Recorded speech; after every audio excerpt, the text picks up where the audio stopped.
at best, they're just going to have to figure out how to manage to work around that. And it's just, I mean, they were a little bit successful against Tampa Bay. They got some turnovers. So, but at that point, you're talking about a journeyman quarterback, and you're talking about an offensive line that's, it's not spectacular. Yeah, it's held up, and Tampa Bay has looked good, but then you have to look at the teams that they've played, and then, going down the rabbit hole here. But when it evens out, you question how much of that was the Steelers turning a corner, and how much of that was just the offensive line and the journeyman quarterback.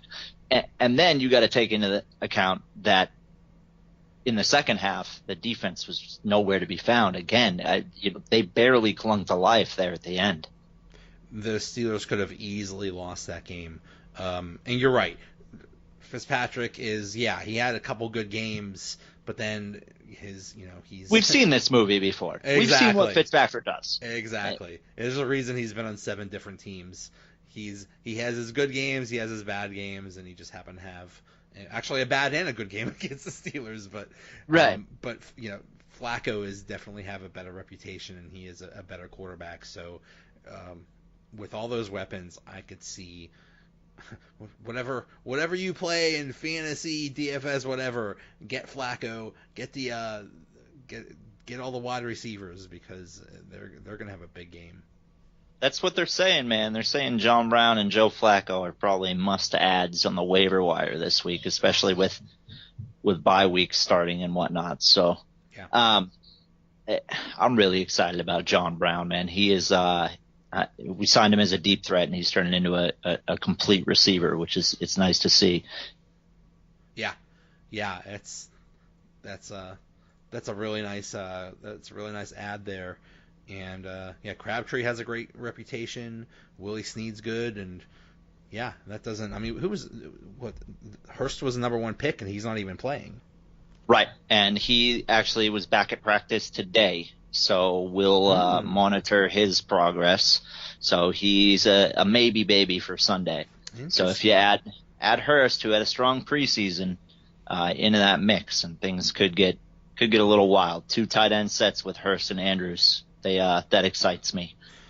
And the Steelers historically are terrible against tight ends. So, well, they say they're not. They say it's only Gronkowski that kills them. But Travis Kelce basically, I think he just scored another touchdown in Heinz Field. That's how bad that game was. I was actually at that game. It was very aggravating.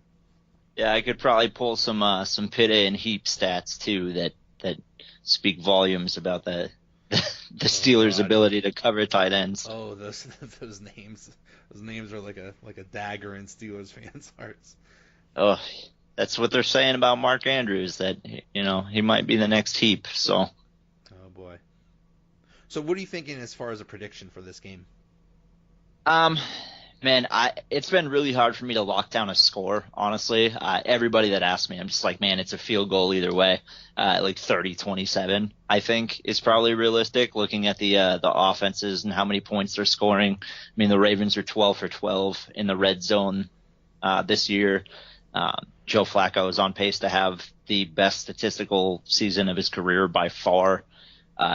30-27 would not surprise me, even when our defense is very good. I mean, Ben finds a way to put points on the board. So I think that might be it. 30-27, Baltimore, obviously. I think, yeah. I mean, I think when you think of the Steelers and Ravens being evenly matched, it's usually the other way. It's usually the defenses are strong and the running games are strong, and it's a low-scoring 2017 game or something like that. But I think this way they're evenly matched, and both offenses are good and both defenses not so good. So I think this is going to come down to like a bad bounce, like a deflected pass that turns into an interception or a fumble or something like that. I think it's going to be that close. So I mean, it wouldn't surprise me.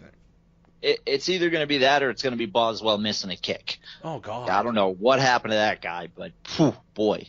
He was the most consistent kicker. He was he was the real reason the Steelers went 13-3 last year, because they won all those games, at the last minute, and then they rely on the field goal at the last second, and he gets it. And this year he has been awful so far. So that is a real concern, and there's nothing they could do about it because they just signed him to a contract extension. So they just have to live with it and hope he figures it out. So that's huge. That's huge. The special teams. Special teams has been terrible for the Steelers. They're almost on pace to break records in the number of penalties, and most of that is in special teams. So that's wild. It's a disaster. It's crazy. So I mean that's another big edge for the Ravens. So yeah, I wouldn't be surprised if Ravens won like 35-33 or something like that. Justin Tucker, baby. Oh, he's the best. Boswell's looking a lot like Josh Scobie right now. Oh, it's not great. Oh. Yeah, I said it. That hurts. I think it'll be a good game, though, man. I'm looking forward to it. I mean, obviously, everybody, NFL fans, period, look forward to those games just over history. They typically have really high ratings. But for it to be on Sunday Night Football and for it to be the first real rivalry game, and honestly the first probably real test that either team is going to have, because you know how the divisional games go. You throw the record out, you throw the stats out, throw that stuff all out the window because division games they're another bird. So I think it's going to be good, man. I think it's going to might be a little bit bloody. There'll probably be a lot of penalties because the NFL is soft these days, but yeah. I'm calling 30-27. There you go. All right. Favor of Baltimore. All right. Michael Telford, a.k.a. Chibs. He's at This Is Chibs on Twitter. Writer for Russell Street Reports and host of the Neutral Zone Infraction. Thank you so much. This was awesome. Yeah, man. We'll do it again sometime. I'll have you on my show for the next Steelers-Ravens game. How about that? I'd love to. That'd be awesome. All right. All right, man. Thanks a lot. Thank you, Joey. Have a good night, man. You too. Bye. Okay, now to combine a couple regular segments I have Mark Hagelaer and Coach Warzu, and we're going to do kind of a mashup. Guys, how you doing? Doing good. Doing good. This is like one of those crossover episodes, like when the Supergirl helps the Flash or something like that. Is this like Law and Order and Law and Order SVU crossover? Is it? That's it. Yeah. Yeah, exactly. Dum dum dum. Yeah.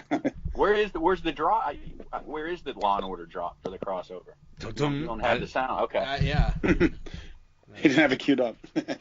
In our pick segment, we actually had two guys that got 10 picks. Congratulations to Spielberg Stud and Mixed Suburban Dad. They both got 10 each. Way better. I was going to go out on a limb and say it wasn't you or me. Yeah, it wasn't. I think I had 7 and you had 6 or something like that. So, yeah, we were pathetic. But before we start official business, let's talk about Le'Veon Bell because, hey, why not? That's a weekly soap opera. It's better than some soap operas. So he didn't really do anything, but James Harrison basically said today that he should fake injury. He should show up as late as possible and then fake an injury so he doesn't have to play during games. My question is, and I know it's not going to happen, and I know cooler heads may prevail, but at what point do the Steelers say, you know what, I can't take this anymore, get the hell out of here, either rescind the franchise tag or trade him for less than what he would get if you just let him go and get the third round pick or whatever. At what point do they just say end this madness? I mean, it's funny because I think we were on Sunday night, and I kind of hinted and alluded to what if Le'Veon Bell would come in, sign the deal, and all of a sudden fake an injury. And then James Harrison comes out and kind of says the same thing. I don't think it's too crazy. And I mean, for where we are right now in this whole situation, I don't think it's out of the realm of possibility for him to do that. But I just don't think that makes sense in this situation. And me personally, I think you can't just cut ties and not get anything. I think you got to ride it out at least and get the third-round pick for him walking in free agency. Or if it's that bad, if it's gotten to be that bad, around the complex and whatnot, if you can get a fourth, just get rid of him for the fourth. But I really think you can get a third or even a little higher at this point from a desperate team or a team that, thinks with him they could get over the hump. Yeah, I mean, I don't know. It seems like, is this really affecting them now at this point? To me, it almost seems like they're just done talking about it, and the locker room might all be like, all right, he's done. We're done with him. I mean, I don't know if they expect him not to come back at this point. It's just, it's just such a strange situation with how it's been played out and how the media and quotes from third parties interjecting here that might cause even more drama, and his agent. I mean, it's just such a mess. That's a good point. All this may mean nothing. This might just be noise that outside people are doing, and the media and the fans, and it may sound like a circus to us, but to the team, I think you're right. I think they've just assumed that he's gone for the year, and he might or might not show up at all. So yeah, it's just, to me, it's just a total embarrassment. I mean, you're basically talking about fraud. Yeah, it's pretty insane to think that someone would do that. I mean, how's that make him look for future teams and contracts? I mean, exactly. Is he going to start doing that because he thinks he's getting paid a couple $100,000 less than he should? I mean, where does it end with this kind of nonsense? It's crazy. It's amazing. I just can't believe how it's all turned out so far. Like at every point, I figured it hasn't gone the way I thought, and now James Harrison, dude. Kiss my butt, dude. Who the hell is he? He played for the Steelers for years. Like, is he that bitter that he's just pulling this crap? Like, how many times do the Steelers go to bat for him? What an idiot. The sourest, the grapes couldn't be any more sour at this point. I mean, it all stems from the snap count that they put him on, and he's just upset, but going back to the fake and injury thing, I mean, it's not. I mean, how can you prove that a hamstring is injured? It's real tough. And when you got all these third parties, like Mark said, and the agents coming into play, who knows? I just don't trust the guy at this point. Don't trust him. It's gonna get more dramatic because we haven't even officially heard from Bell. All we know is he likes things. He likes certain posts on Twitter, saying, "Oh, is this?" or he'll like an Instagram post that says something bad about the Steelers or whatever. But at some point, he's gonna come out with an interview. By the way, Le'Veon, if you're listening, you probably are. You're welcome anytime on this podcast. Well, it'll be a little less time for Mark and Chris, but we'll figure it out. Shout out James Harrison. I mean, obviously he was listening on Monday because he exactly. Yeah, James Harrison. Hey, big fan. Sorry what I said about 30 seconds ago. Yeah, if you want to come on, or if you're listening, or hey, good for you.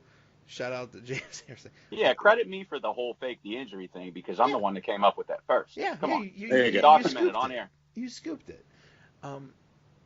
Yeah, I mean, I think it's just going to get worse. I think at some point he's going to give an interview, and it's going to be epic. So that's another week of turmoil. The agent is probably going to say something.